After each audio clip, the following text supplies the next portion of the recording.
26/6/2025 প্রাত মুরলী। ওম শান্তি। বাপদাদা মধুবন। বাবা বলছেন, মিষ্টি বাচ্চারা, এখন তোমাদের নিন্দা আসক্তি, মান অপমান, দুঃখ সুখ সব কিছু সহ্য করতে হবে। তোমাদের সুখের দিন আসন্ন।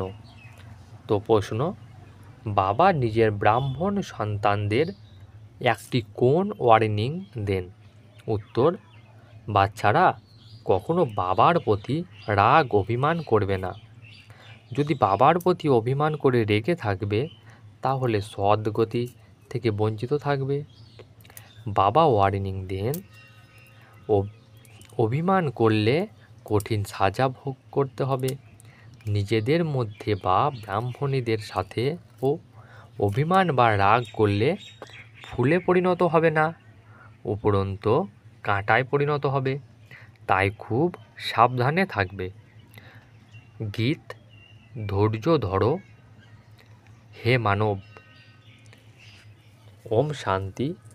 মিষ্টি মিষ্টি হারানিধি বাচ্চারা গান শুনলো। বাচ্চারা, তোমাদের জন্ম জন্মান্তরের যা দুঃখ আছে সেসব দূর হওয়া উচিত। এই গানের কথা শুনলে তোমরা জানো এখন তোমাদের দুঃখের পাঠ পূর্ণ হচ্ছে এবং সুখের পাঠ আরম্ভ হচ্ছে। যারা পুরোপুরি জানে না তারা কিছু কিছু কথায় দুঃখ অনুভব করে। এখানে বাবার কাছে এসেও কোনো এক ধরনের দুঃখ অনুভব করে। বাবা বুঝতে পারেন অনেক বাচ্চাদের কষ্ট হয়। যখন তীর্থস্থানে যাওয়া হয় তখন সেখানে অনেক লোকের ভিড় থাকে, বৃষ্টিপাত হয়, কখনো ঝড় ওঠে। তো যারা প্রকৃত ভক্ত হয় তারা বলবে, এতে কি হয়েছে, ভগবানের দর্শনে তার কাছে এসেছি, ভগবানকে স্মরণ করেই যাত্রা করে। অসংখ্য ভগবান আছে মানুষের। সুতরাং যারা দৃঢ় বিশ্বাসী হয় তারা তো বলে কোনো অসুবিধা নেই, ভালো কাজে সর্বদা বিঘ্ন বাধা আসে, তাই ফিরে যেতে হয় নাকি? কেউ কেউ আবার ফিরেও যায়। কখনো বিঘ্ন আসে, কখনো আসে না। বাবা বলেন, বাচ্চারা, এও তোমাদের যাত্রা। তোমরা বলবে, আমরা অসীম জগতের পিতার কাছে যাই, তিনি পিতা, তিনি সকলের দুঃখ হরণ করেন। এই নিশ্চয় আছে। আজকাল দেখো মধুবনে কত ভিড় হয়। বাবার চিন্তা হয়, অনেকের কষ্ট হয়, হয়তো মাটিতে শুতে হয়। বাবা কি চান বাচ্চাদের মাটিতে শোয়াতে? কিন্তু ড্রামা অনুসারে ভিড় হয়েছে, কল্পপূর্বেও এমন হয়েছিল। এতে কোনো দুঃখ অনুভব করা হওয়া উচিত নয়। এ কথাও জানেন যারা পড়া করছে তাদের মধ্যে কেউ রাজা হবে, কেউ প্রজা, কারো উঁচু পদমর্যাদা, কারো কম হবে, কিন্তু সুখ নিশ্চয় হবে। এ কথাও বাবা জানেন। কেউ খুব দুর্বল, কিছুই সহ্য করতে পারে না। তাদের যদি কোনো কষ্ট হয় তবে তারা বলবে অহেতুক এলাম, বা এমন বলবে ব্রাহ্মণই আমাদের জোর করে নিয়ে এসেছে। এমনও অনেকে থাকবে যারা বলবে ব্রাহ্মণই আমাদের অহেতুক ফাঁসিয়েছে। তাদের পুরোপুরি পরিচয় নেই যে বিশ্ববিদ্যালয়ে এসেছি। এ সময়ে পড়াশোনা দ্বারা কেউ তো রাজা হবে, কেউ প্রজাও হবে ভবিষ্যতে। এখানকার রাজা প্রজা এবং স্বর্গের রাজা প্রজায় রাত দিনের পার্থক্য আছে। এখানকার রাজা ও প্রজা দুই দুঃখে বাস করে, স্বর্গে দুজনেই থাকে সুখে। এখানে তো হলো পতিত বিকারী দুনিয়া। যতই কারো কাছে অনেক ধন থাকুক, বাবা বোঝান এই ধন সম্পদ সব মাটিতে মিশে যাবে, এ শরীরও শেষ হয়ে যাবে। আত্মা তো মাটিতে মিশে যায় না। অনেক বড় ধনী যেমন বিড়লা, তারা কিন্তু জানে না যে এখন এই পুরনো দুনিয়ার পরিবর্তিত হচ্ছে, জানা থাকলে অবিলম্বে এসে যেত। বলা হয় এখানে ভগবান এসেছেন, তাহলে যাবে কোথায়? বাবা ব্যতীত কোনো রকম সদ্গতি প্রাপ্ত হয় না। যদি কেউ অভিমান রাগ করে তবে তো বলা হবে সদ্গতি থেকে বঞ্চিত হলো। এমনভাবে অনেকে রেগে থাকবে, পতিত হবে, আশ্চর্য হয়ে শুনবে, নিশ্চয়ও হবে। তাই কেউ আবার ভাবে যথার্থভাবে উনি ছাড়া কোনো পথ নেই, ইনার কাছ থেকে সুখ ও শান্তির উত্তরাধিকার প্রাপ্ত হবে। উনি ছাড়া সুখ শান্তি প্রাপ্ত হওয়া অসম্ভব। যখন অনেক ধন থাকবে তখন তো সুখ প্রাপ্ত হবে, ধন থাকলেই তো সুখ আছে, তাই না? মূল বতনে বা পরম ধামে তো আত্মারা শান্তিতে বসে থাকে। কেউ যদি বলে আমার পাঠ না থাকলে আমি সদা পরম ধামে থাকতাম, কিন্তু তা তো বললে তো চলবে না। বাচ্চাদের বোঝানো হয় এই হলো পূর্বে রচিত খেলা। অনেকে এমন আছে যারা একটু সংশয় হলেই ছেড়ে চলে যায়, ব্রাহ্মণীদের সঙ্গে অভিমান করে থাকে, অথবা নিজেদের মধ্যেই রাগ করে পড়াশোনা ছেড়ে দেয়।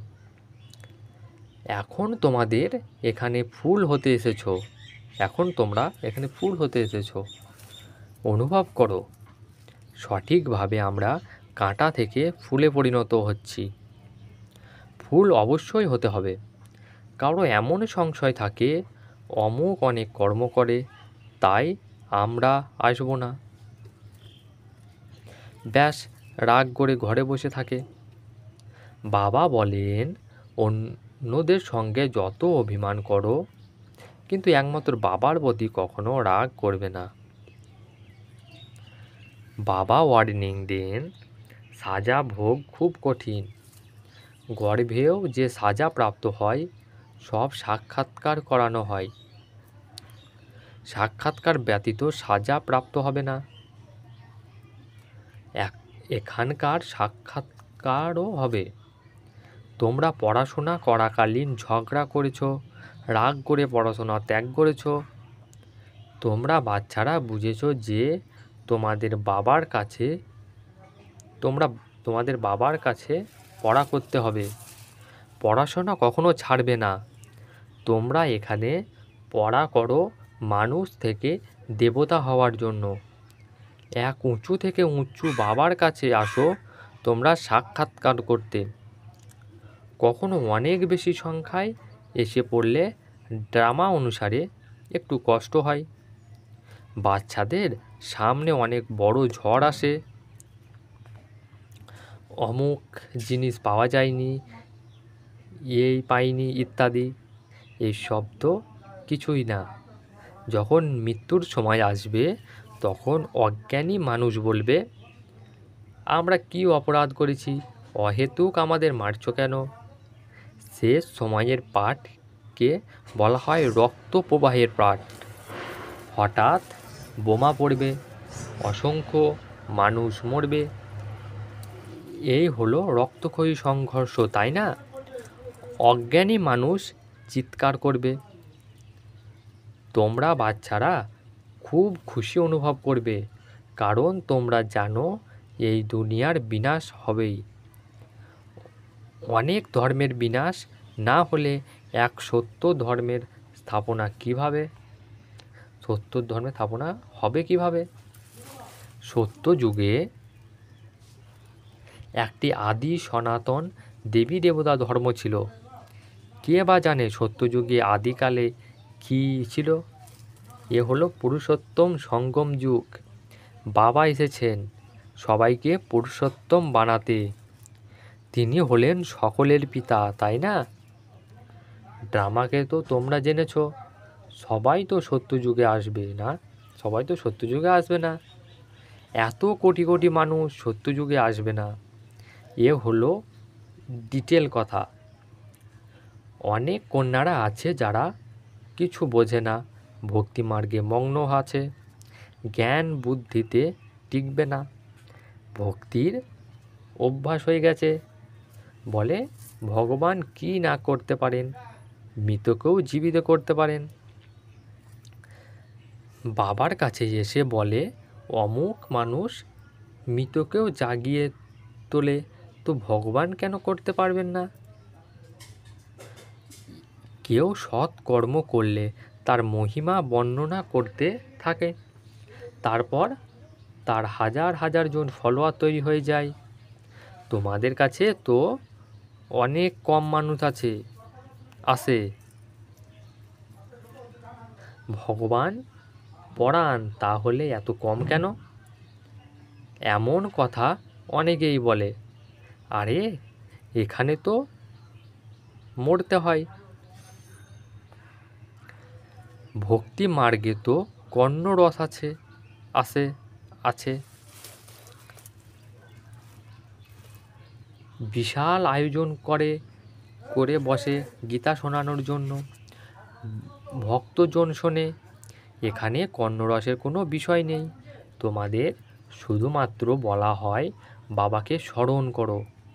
গীতায়ও এ শব্দ আছে, মন্না না ভব। বাবাকে স্মরণ করো, তাহলে বিকর্ম বিনাশ হবে।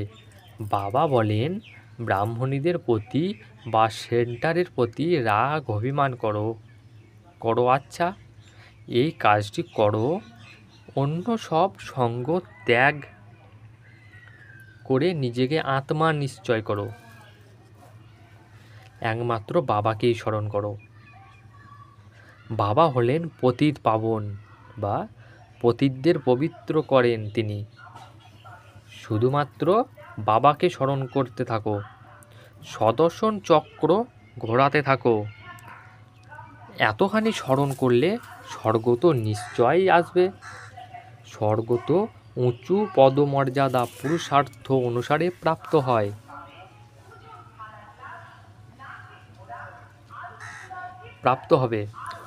প্রজা বানাতে হবে, তা না হলে রাজত্ব করবে কাদের উপরে?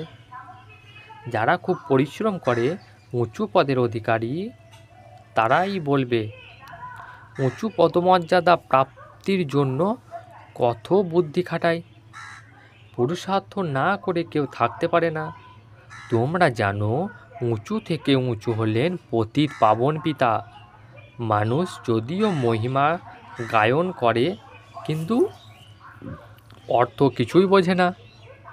ভারত অনেক বিত্তশালী ছিল। ভারত হলো স্বর্গ, ওয়ান্ডার অফ ওয়ার্ল্ড। এইসব হলো মায়ার 30 ওয়ান্ডার। সম্পূর্ণ ড্রামাতে উঁচু থেকে উঁচু হলো স্বর্গ, সবচেয়ে নিচে হলো নরক। এখন তোমরা বাবার কাছে এসেছো, জানো যে মিষ্টি বাবা কতখানি উঁচুতে নিয়ে যান, তাকে কেউ ভুলবে? বাইরে যেখানে যাও শুধুমাত্র একটি কথা স্মরণে রাখো, বাবাকে স্মরণ করো। বাবা শ্রীমৎ দেন ভগবানুবাচ ব্রহ্মা ভগবানুবাচ নয়। অসীম জগতের পিতা আত্মারূপী বাচ্চাদের প্রশ্ন করেন, বাচ্চারা আমি তোমাদের কতখানি ধনসম্পদ সম্পন্ন করে গেছিলাম, তা সত্ত্বেও তোমাদের দুর্গতি হলো কিভাবে? কিন্তু এমনভাবে শোনে যে কিছুই বোঝে না। তো বাচ্চাদের একটু কষ্ট হয়, দুঃখ সুখ স্তুতি নিন্দা সবই সহ্য করতে হয়। এখানকার মানুষ দেখো কেমন প্রধানমন্ত্রীকেও পাথর মারতে দেরি করে না। তারা বলে স্কুলের বাচ্চাদের নিউ ব্লাড, অনেক সুনাম করে তাদের, এইভাবে তারাই ভবিষ্যতের নতুন রক্ত। কিন্তু সেই স্টুডেন্টরাই দুঃখ দেওয়া শুরু করে, কলেজগুলিতে আগুন লাগিয়ে দেয়, একে অপরকে গালাগালি করে। বাবা বোঝান দুনিয়ার এ কী হাল হয়েছে। ড্রামার অভিনেতা হয়েও ড্রামার আদি মধ্যে অন্তের এবং মুখ্য অভিনেতাদের চেনে না। তো তাদের কি বলা হবে? যিনি সর্বোচ্চ, তার বায়োগ্রাফি তো জানা উচিত, তাই না? কিছুই জানে না। ব্রহ্মা, বিষ্ণু, শঙ্করের কি পাঠ আছে, ধর্ম স্থাপকদের কি পাঠ আছে। মানুষ তো অন্ধশ্রদ্ধায় সবাইকে প্রিসেপ্টর বা ধর্মগুরু বলে দেয়। গুরু হলেন তিনি যিনি সদ্গতি করেন। এখন সর্বজনের সদ্গতি দাতা তো হলেন একমাত্র পরমপিতা পরমাত্মা।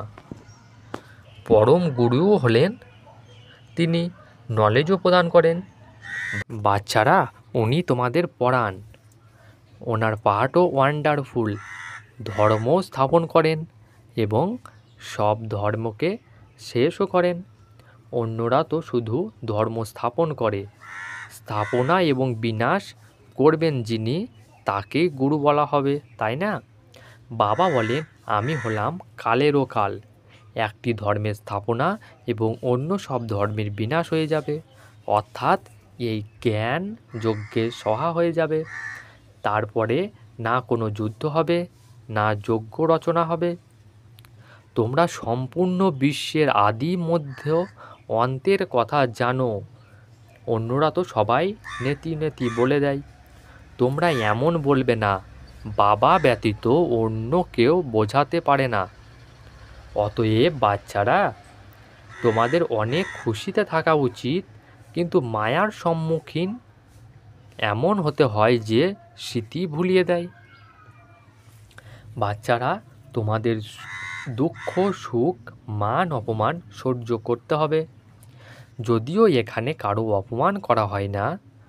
যদি কোনো কথা থাকেও তাহলে বাবাকে রিপোর্ট করা উচিত। রিপোর্ট না করলে পাপ হয়ে যায়। বাবাকে বলে দিলে চট করে সতর্ক বার্তা প্রাপ্ত হয়। এই সার্জেনের কাছে কিছুই লুকানো উচিত নয়। উনি হলেন বৃহত্তম সার্জেন। জ্ঞানের ইনজেকশন, যাকে জ্ঞান অর্জনও বলা হয়। অর্জনকে জ্ঞান সুরমাও বলা হয়। জাদু ইত্যাদির কোনো কথা নেই। বাবা বলেন, আমি এসেছি তোমাদের প্রতি থেকে পবিত্র হওয়ার যুক্তি বলে দিতে। পবিত্র না হলে ধারণা করাও হবে না। এমন কাম বিকারের জন্যই পাপ কর্ম হয়। এতেই জয়লাভ করতে হবে। নিজের বিকারগ্রস্ত হলে অন্যকে বলতে পারবে না, তা তো মহাপাপ হয়ে যাবে। বাবা গল্প বলেন, পণ্ডিত বলছে রাম রাম বললে সাগর পার করা যায়। মানুষ ভাবে জলের সাগর। যেমন আকাশের কোনো অন্ত নেই, তেমনি সাগরের অন্ত পাওয়া যায় না। ব্রহ্মা মহাতত্ত্বেরও কোনো অন্ত নেই। ব্রহ্ম মহাতত্ত্বেরও কোনো অন্ত নেই। এখানে মানুষ অন্ত পাওয়ার জন্য পুরুষার্থ করে। স্বর্গে কোনো রকম পুরুষার্থ করতে হয় না। এখানে যতই দূরে চলে যাক তবুও ফিরে আসে। পেট্রোল না থাকলে ফিরে আসবে কিভাবে? এ হলো বিজ্ঞানের অতি অহংকার, তাতেই বিনাশ করে দেয়। বিমানের দ্বারা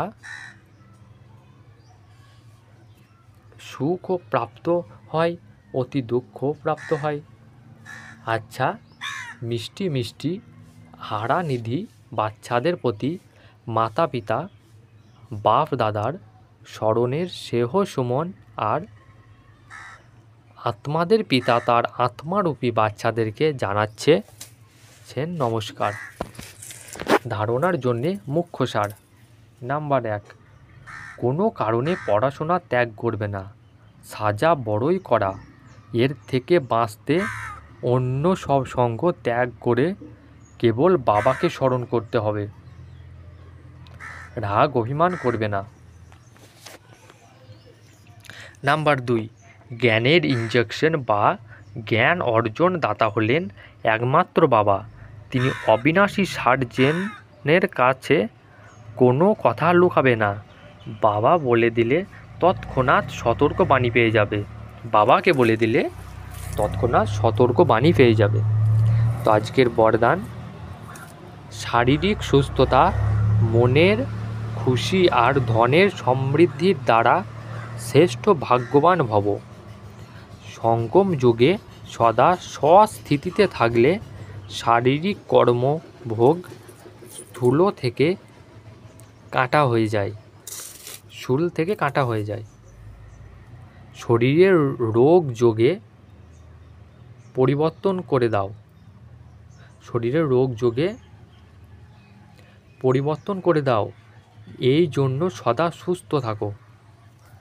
মন্যানা ভব হওয়ার কারণে খুশির খনি দ্বারা সদা সম্পন্ন থাকো, এই জন্য মনের খুশি প্রাপ্ত হয়।